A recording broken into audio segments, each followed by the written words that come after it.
Espírito, a obediência à aspersão do sangue de Jesus, graça e paz nos seja multiplicada. Amém? Amém. Se você a Bíblia, por gentileza. Atos dos Apóstolos, capítulo 20.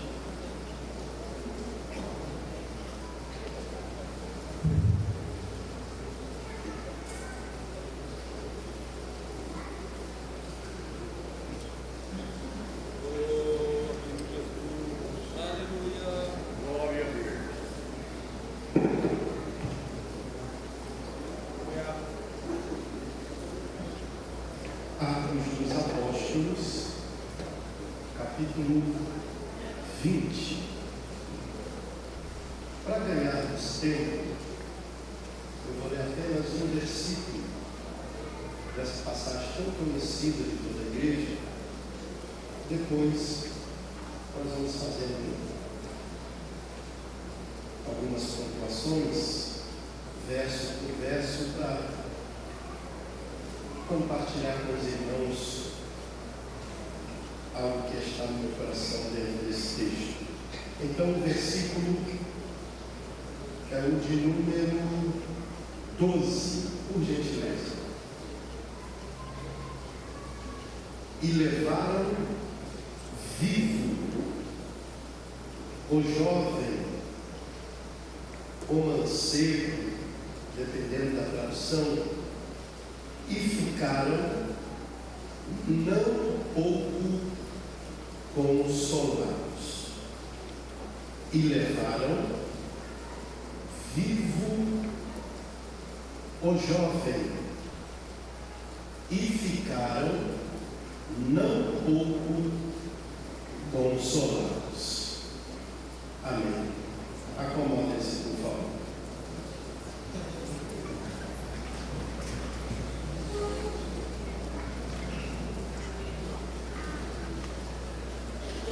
Amada igreja, esposa do Cordeiro, quero expressar a minha imensa alegria por mais esta honrosa oportunidade de poder estar com os irmãos, cercando a mesa do Senhor, no ambiente da graça. Estou muito feliz de poder estar aqui, de encontrar os irmãos da igreja. Sintam-se todos abraçados por mim, por minha família. Beijo no coração de todos, tá bom? Quero manifestar honra a Deus, com muito carinho e respeito, pela vida daquele que Deus constituiu com autoridade sobre as nossas vidas, sobre as nossas cabeças, o nosso pastor Aparecido, sua esposa, sua família, sua casa, sua descendência. Minha gratidão pela lembrança, pelo convite. Não há divinidade nenhuma de nós, mas é o sangue de Jesus que nos traz até aqui. E mesmo sendo um menino, começando agora, e Deus confiando no santo mistério da palavra, eu aprendi a perseverar em oração. Então a minha oração é a mesma. Que a boa mão de Deus continue sobre a sua vida, sobre a vida da sua esposa, sobre a sua casa, sobre toda a sua descendência, te abençoando muitíssimo, e que do mal vocês não sejam aflitos, tá bom? Em nome de Jesus. Todos os obreiros da casa do Senhor, todos os pastores, Deus abençoe. É uma honra muito grande estar com vocês, tá bom? Sintam-se todos abraçados, venham as vossas respectivas famílias. Deus seja louvado pela vida de cada um dos senhores, tá? Em nome de Jesus. A minha voz não é feia assim não, tá bom? É que eu estou um pouco fanhoso mesmo. Eu vindo de uma gripe aí e comecei a me recuperar ontem. Mas eu fiquei bem mal alguns dias ali, a minha voz não está muito agradável não, mas eu vou fazer o máximo aqui para manter a tonalidade dela, para não ficar irritante para você, e você compreender, tá bom? Que está no nosso coração para essa noite. Quero ser breve para nós cearmos com tranquilidade. Mas olha para cá. O texto é um texto muito conhecido de toda a igreja. Todos nós já ouvimos, já falamos e já cantamos muitas coisas acerca dessa passagem. E o texto começa nos informando, a partir do verso 7, que era o primeiro dia da semana. E qual é o primeiro dia da semana? Um domingo. E o texto vai nos dar uma segunda informação, dizendo que os discípulos se reuniram, se ajuntaram, como nós aqui essa noite, com o propósito de partir o pão. Então, o ajuntamento dos discípulos, e por que não dizer, da igreja, tinha um propósito, objetivo, um senso de missão e de propósito. O que é propósito?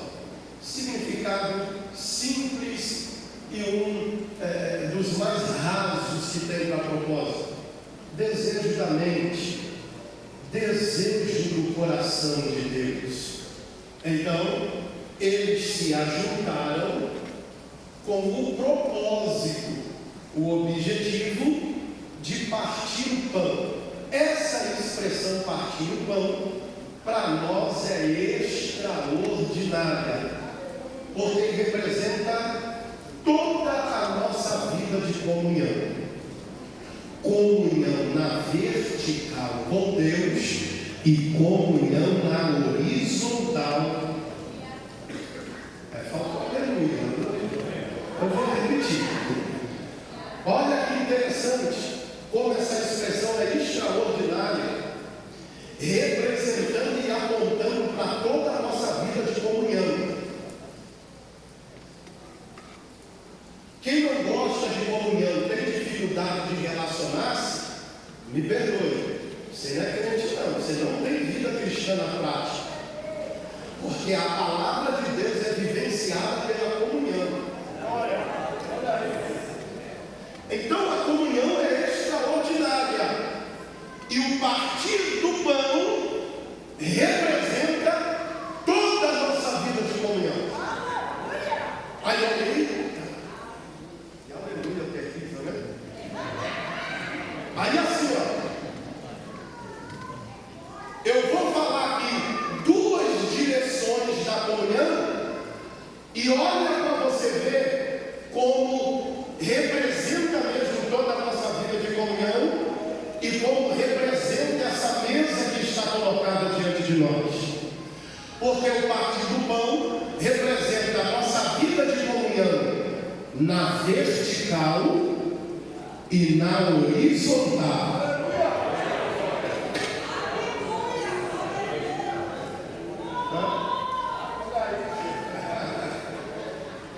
Então, a gente só podia ficar aqui hoje, mas é para uma outra hora, não é o meu assunto. Então eles se ajuntaram com um propósito de comunhão. Por quê? Porque a palavra de Deus só é vivenciada onde existe comunhão. E o texto vai continuar dando informação para nós. O texto vai dizer que Paulo, pastor da igreja, no outro dia, o texto está dizendo, Paulo ia partir para a viagem missionária. Ele ia viajar. O texto deixa isso bem claro para nós.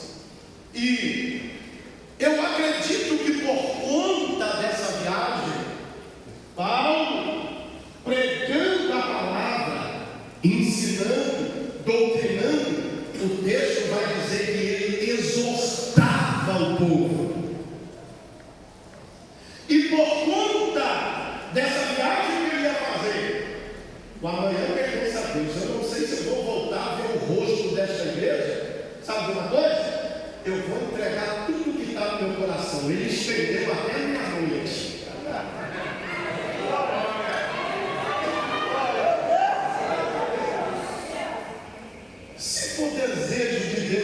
aconteça aqui essa noite. Quem fica? Fica nada, a graça.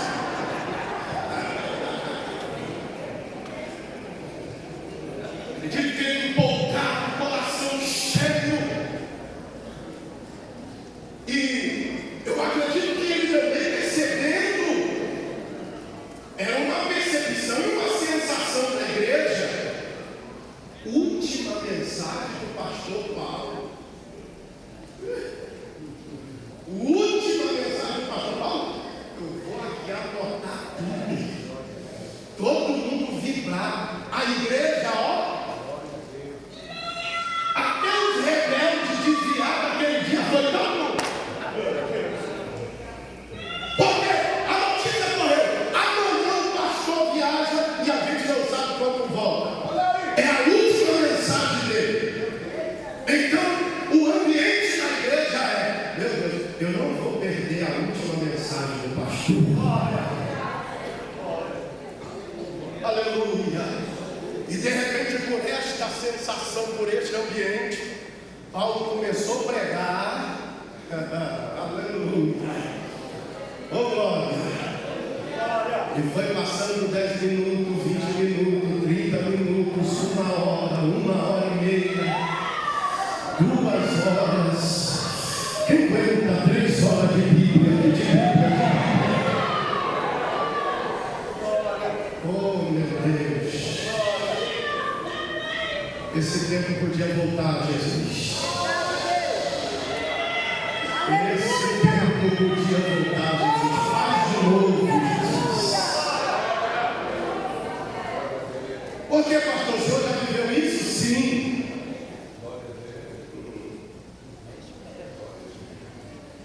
Começar o culto 3 da tarde. A palavra 3 da tarde, 7 da noite.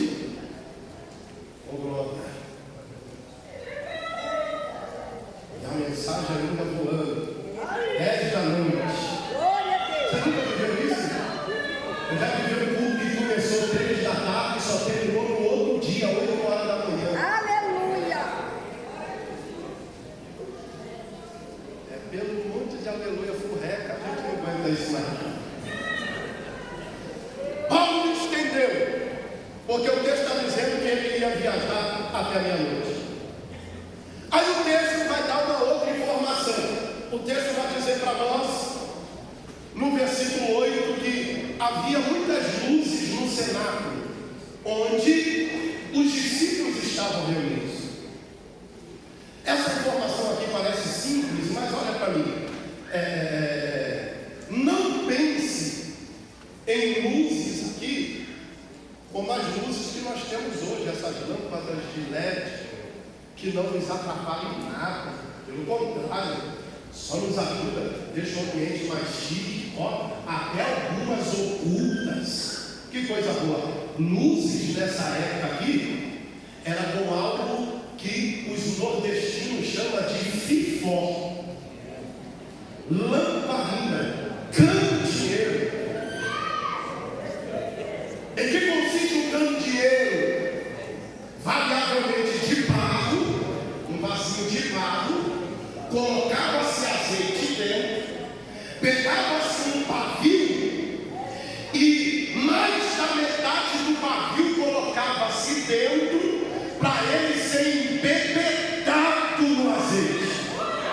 Um pedacinho do pavio ficava para fora e é nesse pedacinho que se colocava fogo.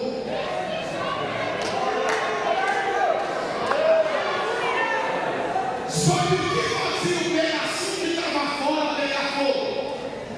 O pedaço que estava dentro mergulhado no óleo. Sabe por que tem muito culto nosso e muito crente que não pega mais fogo? Porque ele só quer pegar fogo de fora. Mas, aleluia, o fogo só pega fora.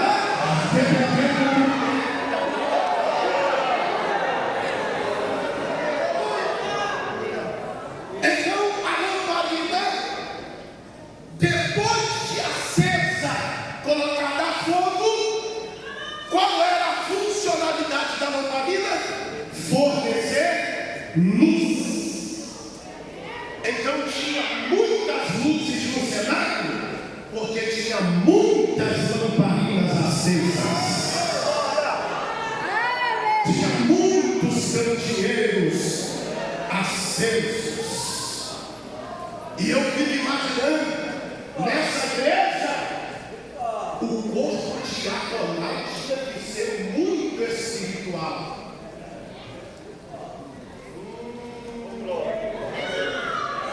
Aqui não é outro nível de crente, mas ali está com a papel de ouro. Os diáconos e as diaconisas acham que é só ficar em pé.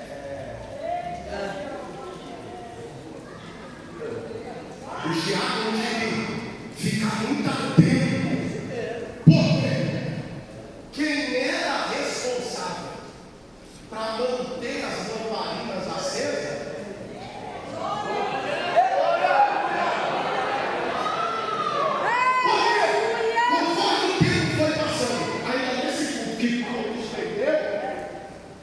O azeite vai queimando, aí o que acontece? A lamparina começa a fumegar. Em vez de fornecer luz, começa a fornecer fumaça. E qual é o problema de fumaça? O problema de fumaça é que entra no pulmão e rouba o fôlego. Aí aqui não tem fumaça nenhuma, mas parece que tem alguns aqui que estão com o fôlego roubado. Porque não abriram a boca para dar uma amém ainda. É por isso que a minha Bíblia diz: tudo que tem fôlego. Então para de dançar, essa boca cheia de dentes, e com o fôlego que você tem, celebre ao Senhor. Porque a função da fumaça é essa: roubar o fôlego, tirar o fôlego. Então os diáconos não poderiam deixar a lamparina fumegar. Quando começasse a fumegar, o que eles tinham que fazer? Reserva de azeite.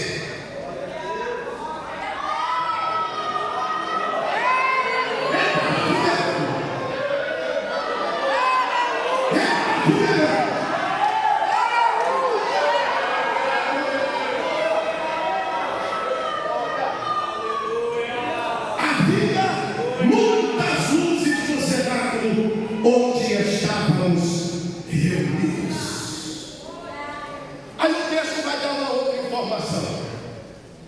No versículo 9 o texto vai dizer que nessa conjuntura de partir plano, propósito, o pastor exortando a igreja, última mensagem do pastor.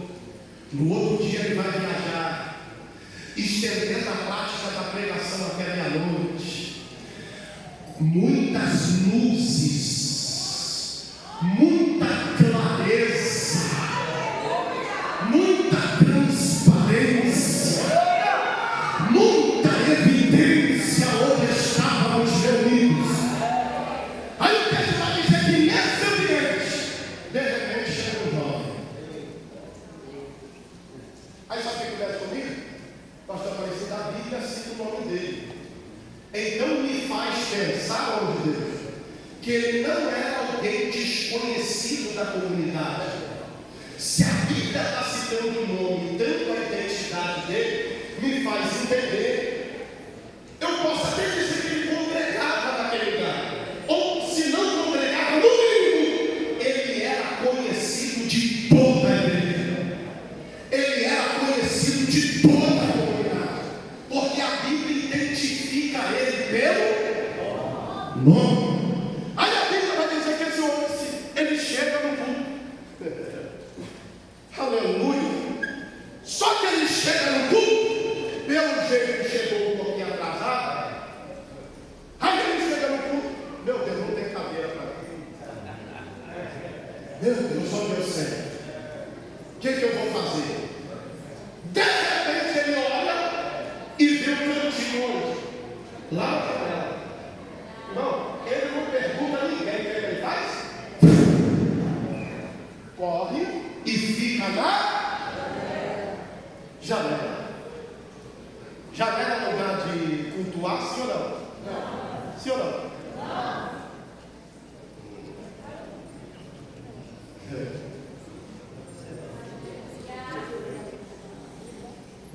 Distração combina com o culto? Por que você está distraído até agora?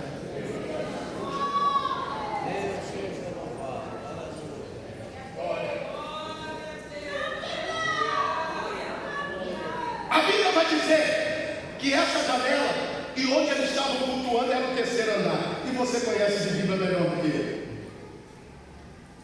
Nesse lugar, a Bíblia diz que ele começa a ser tomado de um sono profundo. Aí o texto ainda vai dizer: vencido pelo sono, o que acontece?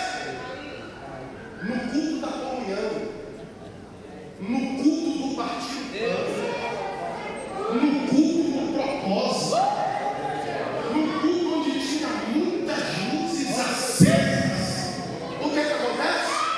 Uma tragédia. Ele cai do terceiro andar. Por quê? Foi vencido pelo sono e é levantado morto. O que o texto ainda vai dizer como informação? O texto vai dizer que o pastor que estava no lugar dele exortando a igreja, com um propósito, um senso de missão e propósito estabelecido, partiu o pão e no outro dia o viagem. O que ele teve que fazer? Ele teve que interromper a mensagem, teve que virar as costas por um momento, por um propósito, teve que descer da posição que Deus colocou e foi até onde o jovem estava e foi levantado. Um desespero, todo mundo desesperado, mas ele desce lá, senso de missão e propósito. Quando ele chega lá, diz o texto que ele vai usar um procedimento que eu amo. Qual o procedimento que ele usa? A Bíblia diz que ele vai abraçar, se inclinar sobre o jovem. Depois que ele se inclina e abraça, pega o jovem, diz o texto que sem reação nenhuma do jovem, ele abre a boca e diz para a igreja: fiquem em paz. Como assim? Eu já estou ligando para o ML, eu já estou ligando para o SAMU, o outro já foi correndo buscar o médico, o outro já foi correndo buscar a funerária. É um escândalo, vai acabar com tudo, vai manchar o nosso Senado. Paulo com o menino reclinado, deitado sobre o menino, abraçando o menino, ele está dizendo: não, fica tranquilo. Sabe por quê? Porque a alma dele ainda está nele.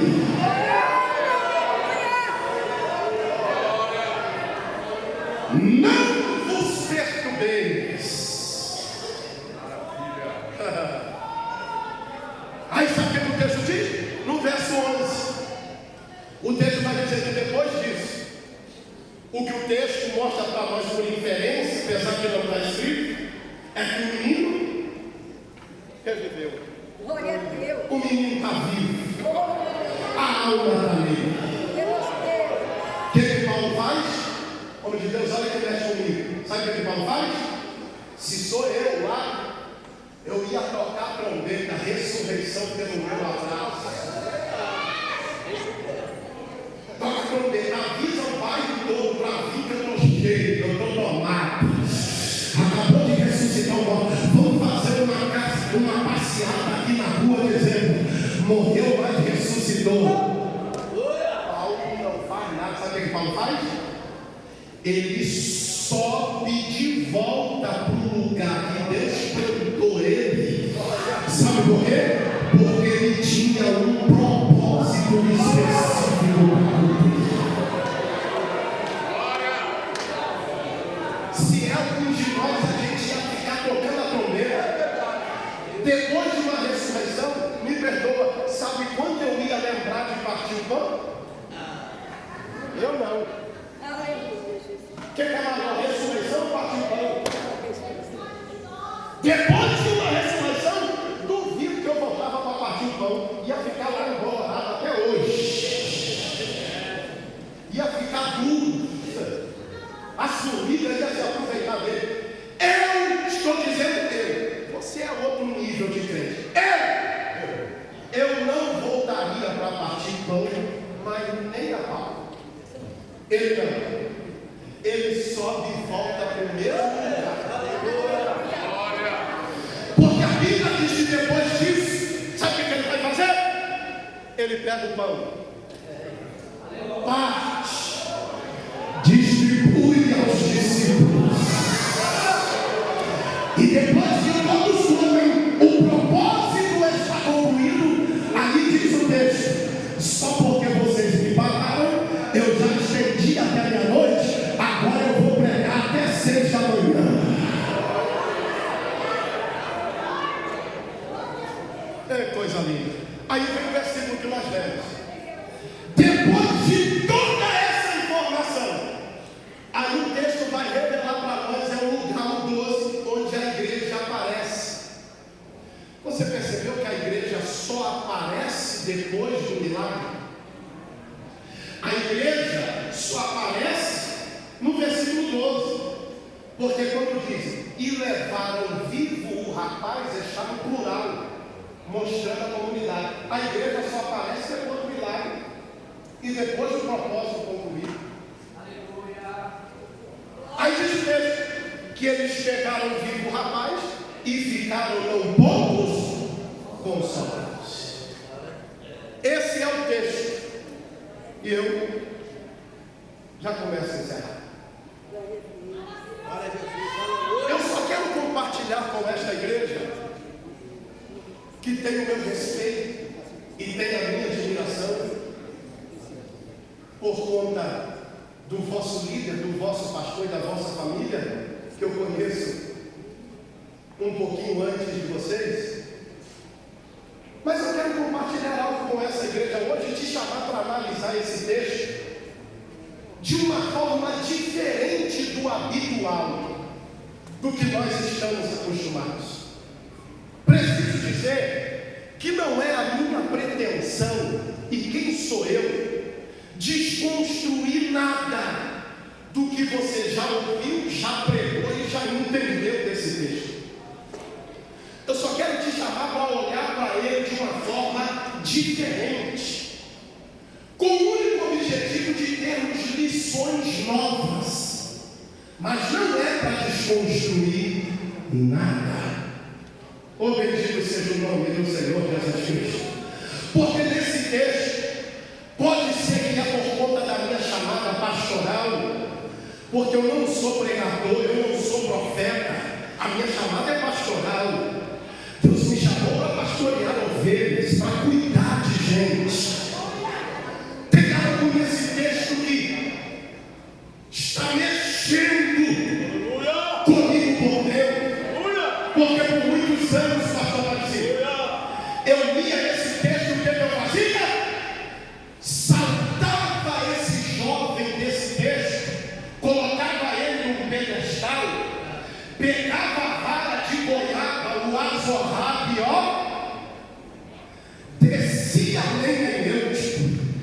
Mas como eu já bati em Eutico, como eu já falei coisas acerca desse moço, não tem compromisso, quer ficar na janela, crente distraído, é por isso que caiu, crente Raimundo, um pé na igreja, um pé no mundo, quer ficar na janela para ficar olhando as menininhas e prestando atenção na palavra, olhando para fora e prestando.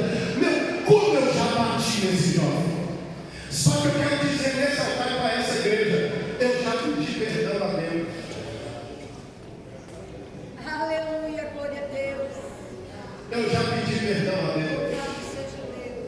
Porque a queda de Eutico, diferentemente do que nós gostamos de fazer, usar a queda dele para evidenciar uma espiritualidade ou algo que estava faltando nele, o Espírito Santo me fez entender que a queda de Eutico não foi para evidenciar o que faltava nele, mas foi para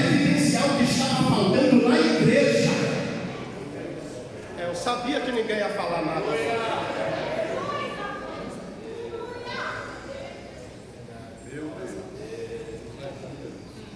A permissão da queda de Eutico foi para evidenciar algo que faltava. Não era nele, não era a responsabilidade daquele jovem, mas era para evidenciar o que estava faltando na igreja. A despeito de ter o pastor que tinha, o propósito que tinha, as luzes que tinha, mas a queda dele veio para mostrar algo que faltava a toda a comunidade. É Deus, aleluia. Porque eu quero começar dizendo e abrir meu coração. Uma das primeiras críticas que eu sempre fiz foi o lugar que ele encontrou para cultuar a janela. E eu já bati muito nele. Só que sabe que eu comecei a pensar, pastor Moisés, homem de Deus, aleluia, que quem sabe aquele culto, aquele lugar, era o único lugar que ele tinha para cultuar aquela noite. Era a última mensagem de Paulo. Ninguém queria perder. A igreja estava cheia. Todo mundo veio para o culto. E não tinha gente sentado no chão, sentado na cadeira, sentado em todo lugar. E ele chegou para cultuar dizendo: eu não posso ficar fora desse culto. Eu não posso perder esse culto. Sabe de uma coisa? Eu vou ficar na janela, mas esse culto eu não perco. Eu vou ficar na janela, mas esse culto eu não perco.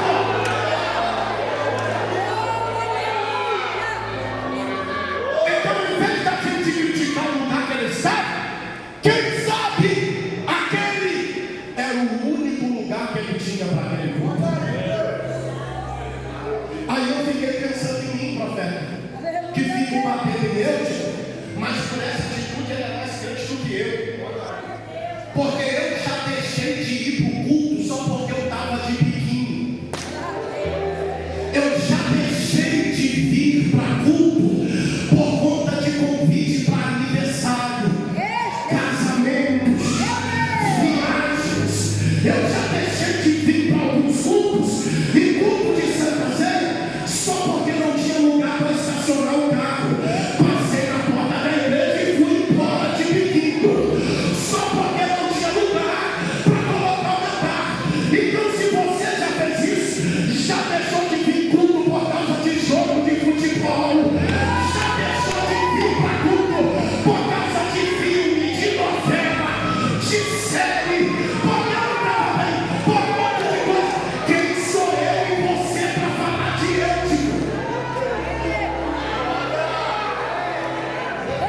Ele pelo menos está dizendo: eu fico na janela, mas não perco o culto.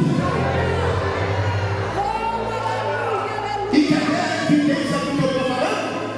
Muitos de nós que estamos aqui, o primeiro sou eu, que se o único lugar que tivesse para cultuar fosse a janela hoje, eu teria ido para. Eu digo não, esse culto eu não perco. Esse culto eu não perco. Então hoje, com todo respeito, eu me coloco aqui nesse culto da comunhão como um advogado de Eutico. Chega de bater em Eutico. Oh, bendito seja o nome de Jesus. Porque eu já comecei a te provar que quem sabe ele só ficou naquele lugar porque era o único que ele tinha. E ele era tão crente que ele está dizendo: esse lugar não é lugar de cultuar, não está confortável. Eu sei que eu não deveria estar aqui, mas eu quero cultuar. Eu não vou perder esse culto. Eu não vou voltar para casa. Eu vou cultuar.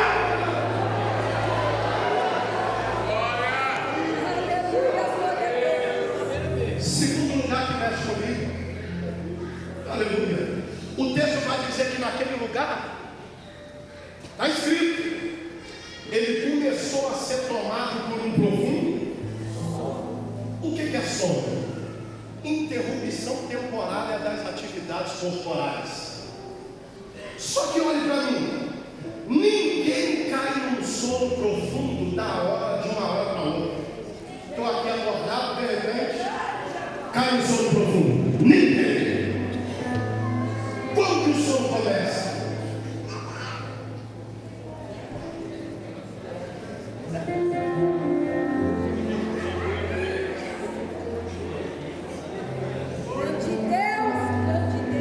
Sim ou não? Então, quando a Bíblia diz que ele começou a ser tomado pelo sono, com certeza Paulo está pregando, estendeu o discurso. E aí, de repente, ele, lá na janela,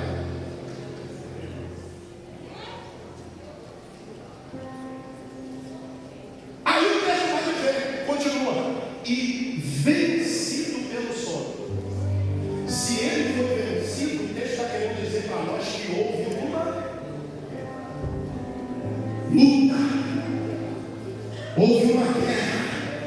Por mais que ele tivesse sem resistência nenhuma para permanecer, mas no mínimo, não sei quanto tempo, mas houve uma luta. Aí o texto vai dizer que depois de vencido ele caiu e é levantado a luz. Aí porque caiu, a gente pega o bichinho, ó. Mas sabe uma outra coisa que mexe comigo? A primeira é que quem sabe ele estava naquele lugar porque só tinha aquele lugar para cultuar.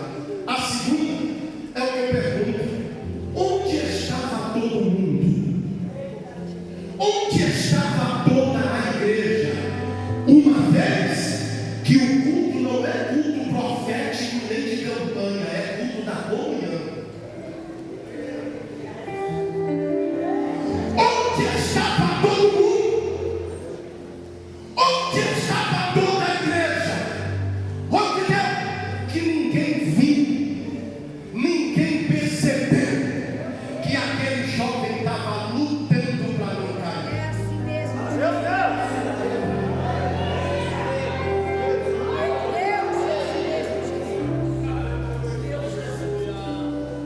Onde estava todo mundo? Aleluia!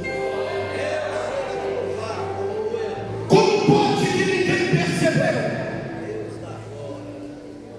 Como pode que ninguém viu? Porque aquele jovem, ele não precisava da igreja toda, ele não precisava de profecia, ele não precisava que o profeta fosse marchando até ele não precisava que ninguém tivesse visão, ele só precisava de mais um que olhasse para ele naquela luta, ai, tivesse piedade, dizendo: é meu irmão, é culto da comunhão, nós estamos todos juntos, e fosse até ele e dissesse: rapaz, o que está acontecendo com você? Vai lá no banheiro lavar esse rosto, vai lá que eu vou guardar o seu caminho, vem cá que eu vou junto com você. Aleluia, do jeito que você está aí, cara, está muito perigoso. Em vez de ficar olhando e julgando, ele só precisava de mais um que ajudasse a ele realmente para ele poder vencer aquele sono e se manter acordado. E a pergunta que não quer calar é essa: onde estava toda a igreja?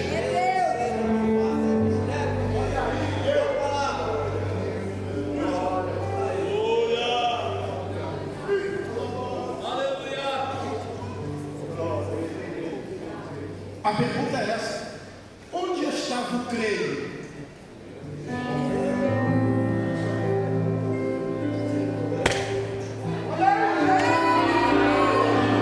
Ninguém do creio viu? Ninguém do creio percebeu? Uma vez que ele era um jovem, um adolescente conhecido da comunidade, ele não era desconhecido. Porque depois que cai, se desvia, aquelas folhas. Aí eu vejo muita gente falando: pô, gente, vamos lá falar com o pastor, né? Levantar o exército da salvação, para poder ir atrás. Aleluia, Deus ovelha. Só que todo culto, Deus coloca o eu sentado do lado dele, ele não faz nada.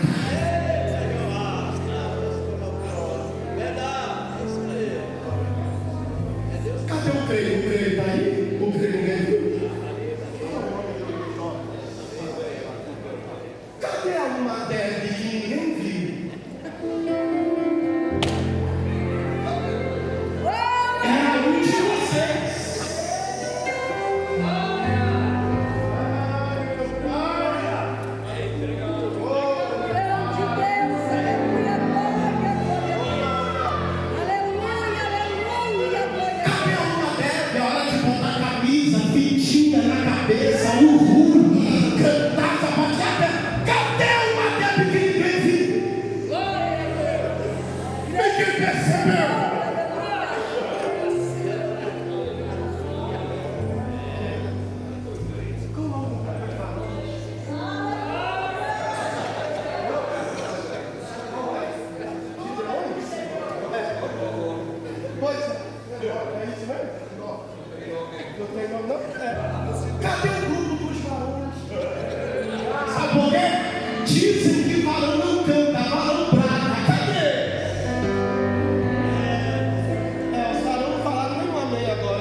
Porque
diaconal, que são aqueles que estão sempre andando no meio do povo, que estão atentos a tudo o que está acontecendo, que estão zelando pelo tempo, zelando pelas coisas, mas ninguém viu.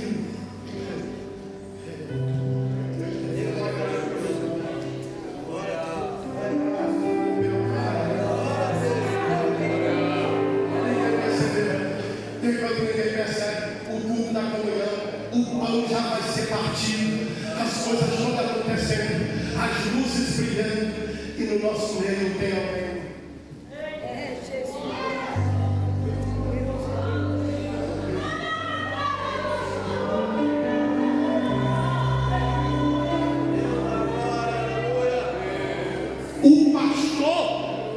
O pastor estava no lugar e na posição dele, diz o texto que ele o exortava a igreja.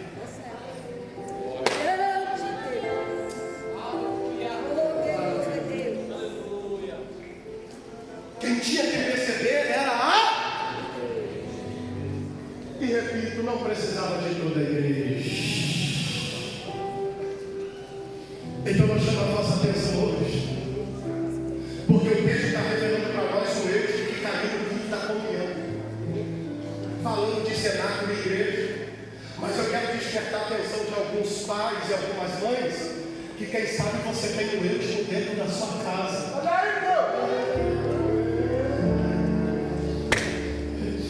E por insensibilidade está ignorando todos os sinais. Depois que o filho cai, desvia, não quer voltar, fica rebelde. Oh, bendito seja o nome de Jesus. Aí a culpa é da igreja, que não faz visita, que não é ir atrás. O ciclo de oração que não faz campanha, que não tem visita. Não é de visita que você precisa, não.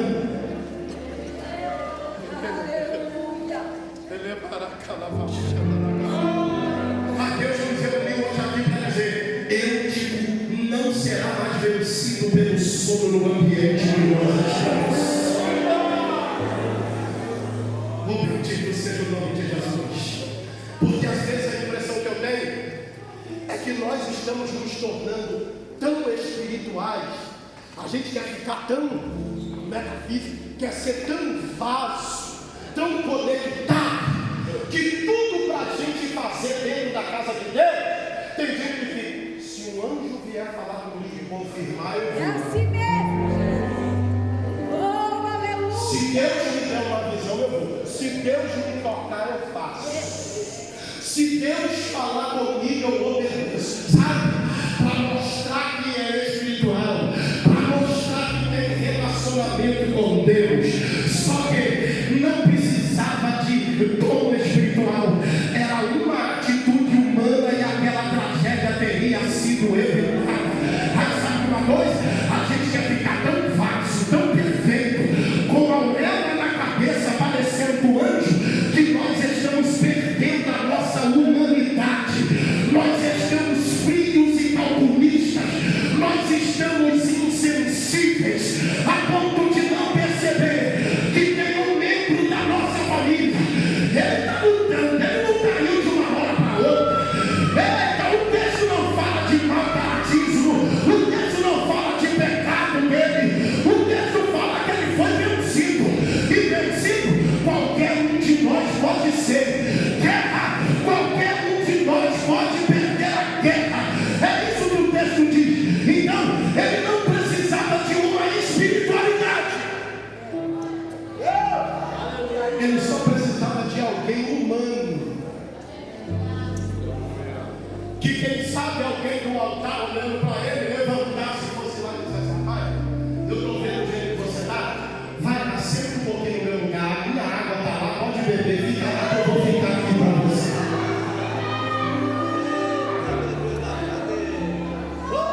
Sabe que tem alguém que precisa? Irmão, eu me preparei em outro texto. Eu queria falar sobre a cruz, mas Deus mudou tudo até que chega ali.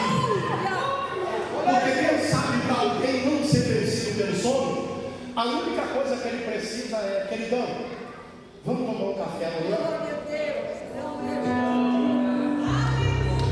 Não precisa levar ele para o monte. Não precisa levar ele para o seu quarto de guerra.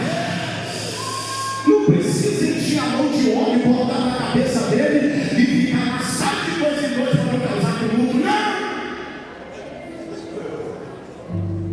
Quem sabe tudo que ela precisa? Querida, vamos tomar um café? Vamos conversar? Vamos fazer uma maquiagem? Posso pintar sua unha? Isso é igreja. Porque eu estou pregando aqui, eu estou respaldado por aquele que nos amou e por aquele que morreu por nós. Sabe por quê? Ele não teve por usurpação ser igual a Deus, se humilhou, se aniquilou. Para quê? Para ser humano. Aí agora tem um monte de humano, comedor de arroz, feijão, que quer ser, aleluia, igual anjo e perder a sensibilidade humana. Hoje o meu Deus está dizendo, hoje eu vou me inclinar sobre você e eu vou aquecer sua carne. Hoje eu vou aquecer a sua humanidade. Quem pode levantar a mão direita nessa noite? Eu já termino. Quem pode levantar? Levanta a mão esquerda também. Não abaixa, não abaixa, não abaixa. Não abaixa, não abaixa, não abaixa.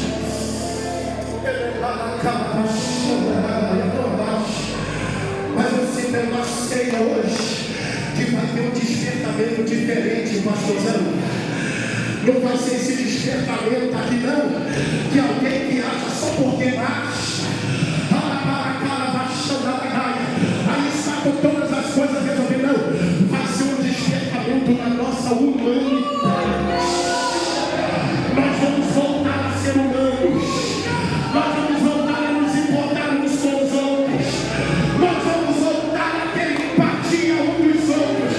Nós vamos voltar a ser essa igreja que tem prazer no partir do pão, nas orações, na comunhão. Nós vamos voltar a ser esse povo. Não abaixa, eu vou deixar 30 segundos você abrir essa boca cheia de dente.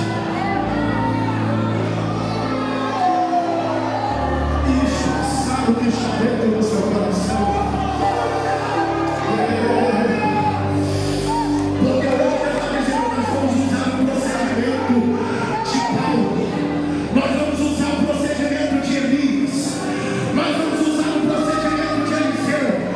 Nós vamos usar o procedimento de Abisaque. E tem gente que chegou aqui, que humanamente falando, está sofrendo, está na dor, traumas terríveis, está passando algo terrível, está doendo muito, e quem sabe para se proteger e não sentir dor, no que diz respeito ao humano, você se tornou alguém frio e calculista, está mantendo um distanciamento frio, mas hoje não vai ter profeta descendo para dizer eis que te digo no seu ouvido, mas sabe o que vai ter? Vai ter homem de Deus se deitando sobre você, te abraçando para poder aquecer a sua alma.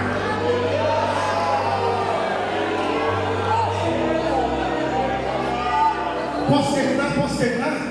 Essa mão que estava levantada aqui agora, ainda que você não conheça, é aí que vale mesmo.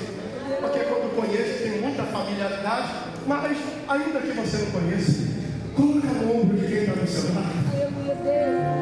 Faz um carinho, faz um carinho nele.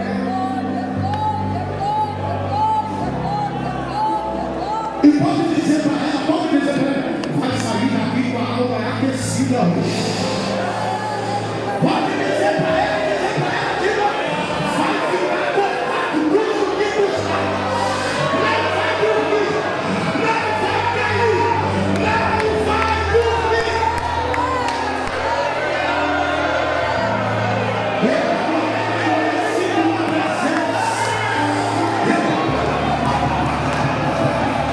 Eu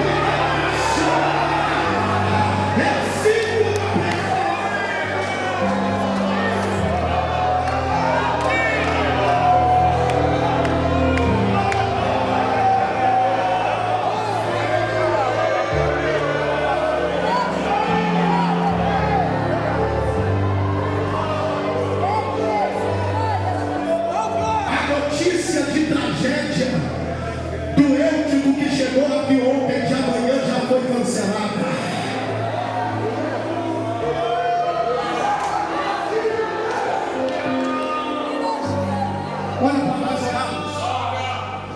Porque eu preciso te fundamentar na Bíblia para você não achar que é coisa minha. A ceia hoje vai ser utilizada para nós nos utilizarmos de um procedimento. E esse procedimento foi utilizado em toda a Bíblia Sagrada. Qual o procedimento? O procedimento de se inclinar, de abraçar, de forma humana.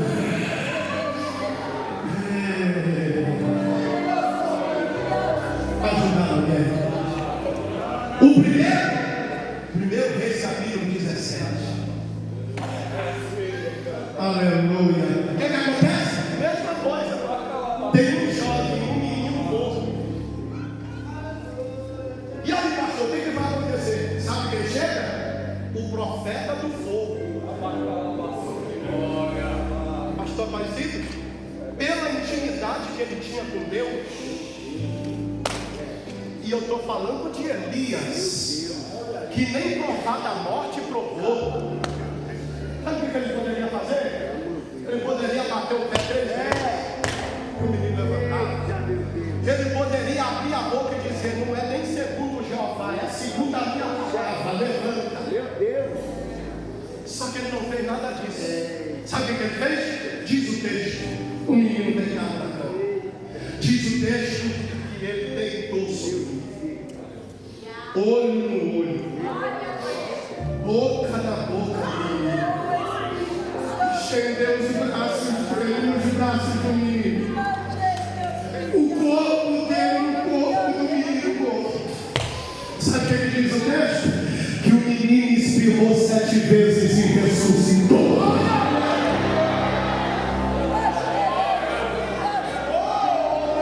Só que não vai por aí, porque quem pediu porção dobrada desse homem poderia também agir diferente, mas usou o mesmo procedimento, segundo o Reis 4. Qual é a história? A mesma. Um menino morto na cama. Esse homem, Eliseu, com porção dobrada de Elias, ele não precisava nem descer o monte. Lá no monte era só ele dizer: vem dos 4 cantos Espírito e ressuscita aquela criança. Sim ou não? Sim ou não?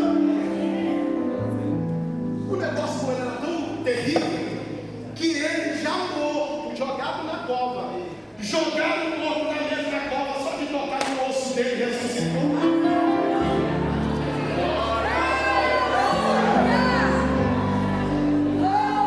Então ele poderia profetizar, chamar a existência, mas ele não fez. Sabe o que ele fez?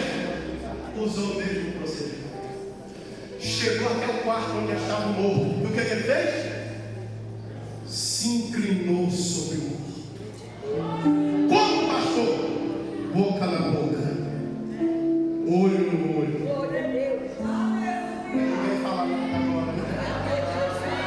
Se inclinou sobre o menino. Sabe o que ele diz o texto? Que o menino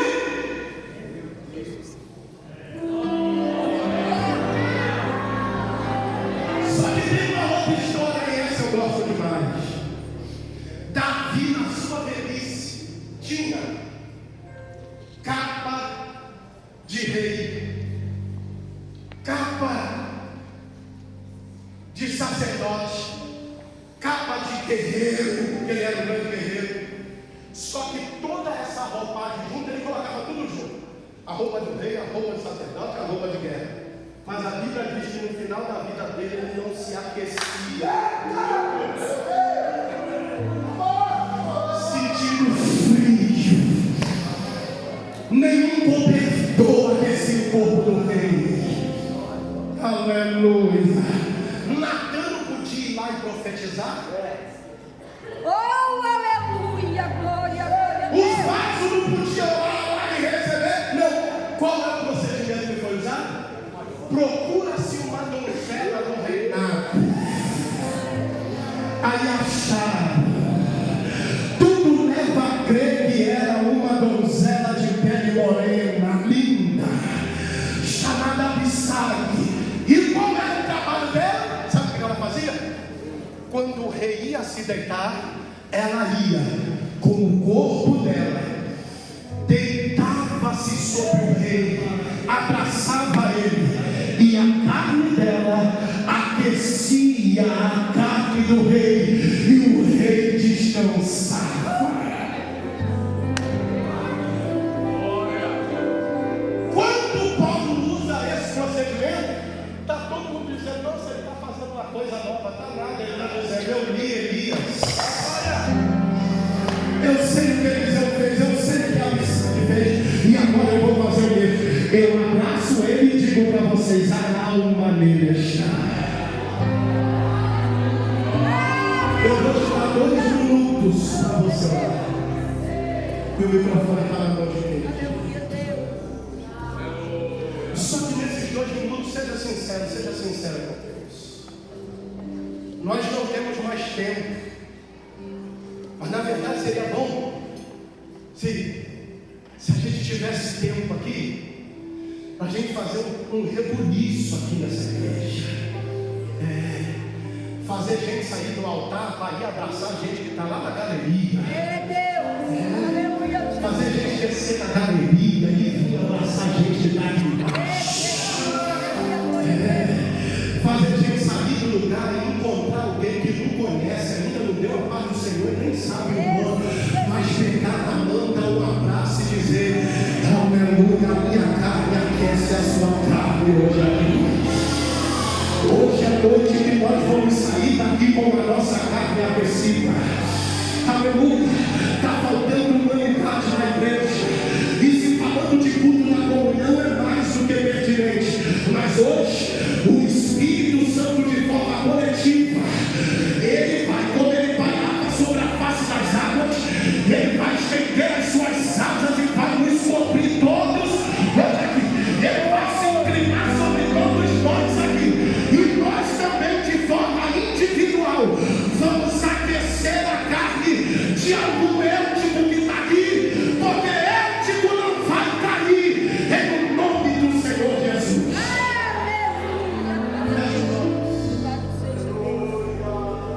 Eita, eu estou vendo muita gente chorando. Estou vendo muita gente chorando. Baixa a cabeça.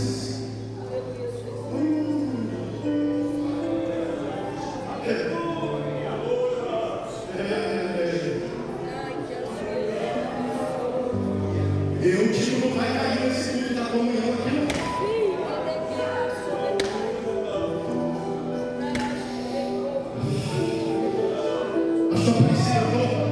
Eu estou percebendo na igreja uma alteração de realidade. Onde Deus está alterando realidades de pessoas. Eu estou sentindo a atmosfera ao meu redor está mudando. Eu estou sentindo uma composição de glória, de graça, de unção. No ambiente dele está dizendo: abra sua boca e diga: eu estou alterando realidades. 1 minuto e meio, eu devolvo o microfone, vai orando. Porque em meio a essa alteração de realidades, a nossa carne vai ser aquecida, mas nada impede o Santo Espírito de tomar e de nos inspirar dentro dos seus mistérios. Para estabelecer o mistério dentro da terra. Porque apesar de ele estar aquecendo a nossa carne, eu estou vendo, tem mistério novo descendo para a crente hoje aqui. Tem graça nova descendo sobre a igreja. Vai orando. Vai orando. Eu digo, não cai mais no cenáculo e também não vai cair em casa. Porque a carne dos pais estão aquecendo. A carne das mães estão aquecendo. A carne dos filhos, 40 segundos, eu vou o microfone, vai orando. Ai, misericórdia, que terra. O que é isso, Jesus? O que é isso, Jesus? Deliverance, bowing your powers e just me levar. Saúde, calma e apropriação.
mesmo como estamos e o microfone está na mão de quem tem direito. Por gentileza, mais uma vez, coloca a mão no ombro de quem está do seu lado, todos.